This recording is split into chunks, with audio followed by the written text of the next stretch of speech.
Korean fever sa pagbabalik Pilipinas ng Korean heartthrob na si Lee Min-ho.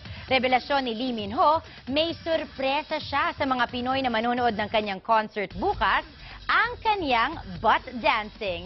Narito ang ating report. Pinalibutan ng sangkaterbang security sa paglapag sa NAIA ang Korean superstar Lee Min-ho na nakasuot lang ng simpleng white shirt at shades. Hanggang sa sasakyan, nakabuntot ang die-hard Pinoy fans.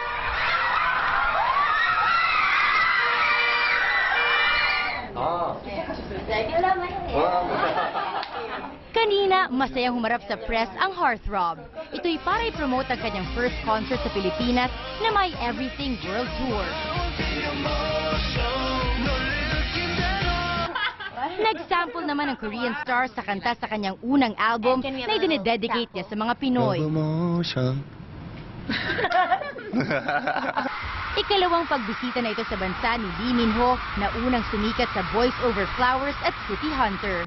Na-miss raw niya ang masarap na pagkaing Pinoy. 음미하면서 먹어볼 예정입니다. He tried a lot of Filipino food, but he can't really quite remember except adobo. Gusto rin niya makapagbakasyon sa mga beach sa Pilipinas. 보라카이 말고도 예쁜 섬 많다 그래서 Last time he was here, people were telling him about Boracay. But not only Boracay, he hears that there are many other beautiful islands. Pangarap din niyang makagawa ng collaboration kasama ang Phil-Am Grammy winner Bruno Mars. Ibinunyag naman ni Lee Min-ho na dapat abangan ang inihanda niyang dance move bukas sa concert sa Mall of Asia Arena, ang tinagurian niyang butt dancing.